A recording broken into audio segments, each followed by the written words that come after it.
मैं विनोद भट्ट। आप देख रहे हैं विचार क्रांति न्यूज। सत्य की आवाज जनता के साथ में आपका स्वागत है। एक नजर आज की बड़ी खबरें पर। आज 43 થી 44 ડિગ્રી તાપમાન છે અને આ તાપમાનની અંદર મલાડપુરા નડિયાદનો એક વિસ્તાર છે જે જૂનો રિંગ રોડ એટલે સોશિયલ ક્લબથી મરીડા ભાગોળ જતા રસ્તામાં મલાડપુરા નામનો એરિયા આવે છે। આ એરિયાની અંદર જૂના જે લાકડા હોય અને જૂના જે લોકોએ ઘર વેચી અને એની પીઢો ને એ બધું જે જૂનું અહીંયા ભેગું કરેલું એક જગ્યાએ ગોડાઉનની અંદર હતું, એમાં આગ લાગી અને આગ લાગવાના કારણે લાકડા જૂના હતા એટલે આ ઢોરો જે પકડાઈ અને એના કારણે આજુબાજુના ઘરોને પણ એ જોર લાગી અને આજુબાજુના 9 થી 10 ઘરો અત્યારે એવું દેખાઈ રહ્યું છે કે 9 થી 10 ઘરોને પણ આગ લાગી અને ભારે મોટા પ્રમાણમાં નુકસાન થયેલું છે।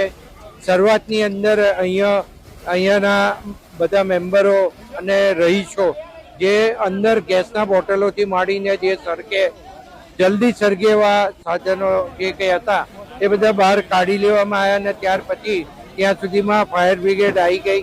ફાયર બ્રિગેડ લગભગ 8 થી 10 ફાયર ફાઈટરો સાથે એ આજુબાજુના વિસ્તારમાં આણંદમાંથી પણ મંગાવવામાં આવી। અહીંયા આગળ ડેપ્યુટી કલેક્ટર, મામલતદાર, અમારા ડેપ્યુટી કમિશનર આ બધા જ અહીં હાજર છે।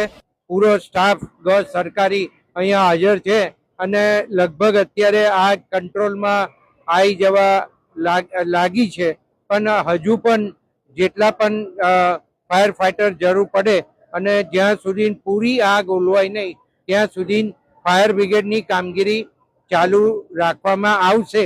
અને એ દરમિયાન ખાસ તો જે લોકોને નુકસાન થયું છે એ લોકોએ મને રજૂઆત કરી છે કે અમારું લગભગ બધું ઘરમાં સળગી ગયું છે, ઘર વખરી બિલકુલ ખલાસ થઈ ગઈ છે।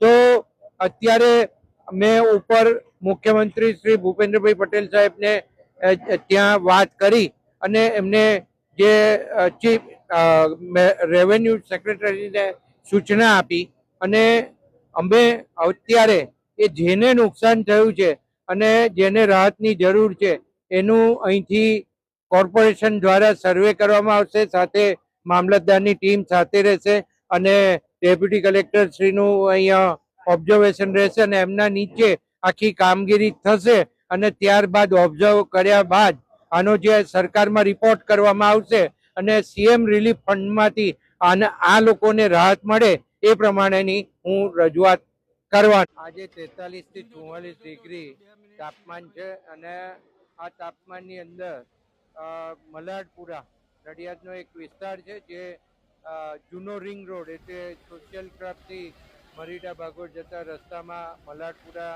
નામનો એરિયા આવે છે।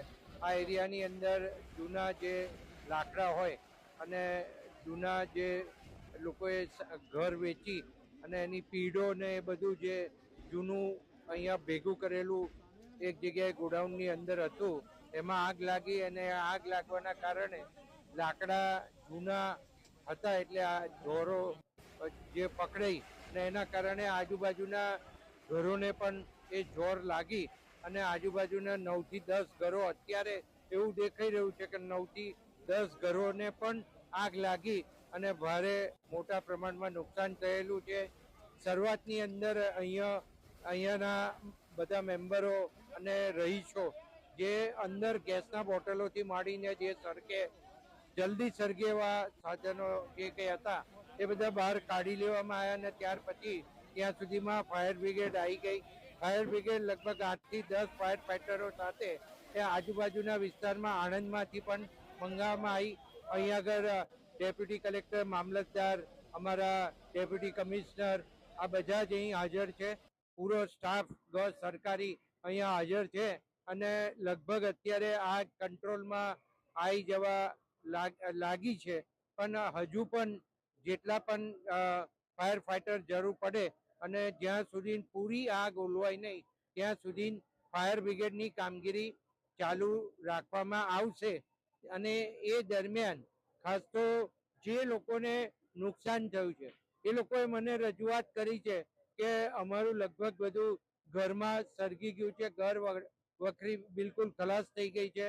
તો અત્યારે મેં ઉપર મુખ્યમંત્રી શ્રી ભૂપેન્દ્રભાઈ પટેલ સાહેબને ત્યાં વાત કરી અને એમને જે ચીફ રેવન્યુ સેક્રેટરીને સૂચના આપી અને અમે અત્યારે એ જેને નુકસાન થયું છે અને જેને રાહતની જરૂર છે એનું અહીંથી કોર્પોરેશન દ્વારા સર્વે કરવામાં આવશે. સાથે મામલતદારની ટીમ સાથે રહેશે અને ડેપ્યુટી કલેક્ટર શ્રીનું અહીંયા ઓબ્ઝર્વેશન રહેશે અને એમના નીચે આખી કામગીરી થશે અને ત્યારબાદ ઓબ્ઝર્વ કર્યા બાદ આનો જે સરકારમાં રિપોર્ટ કરવામાં આવશે અને સીએમ રિલીફ ફંડમાંથી આ લોકોને રાહત મળે એ પ્રમાણેની હું રજૂઆત કરવાનો છું.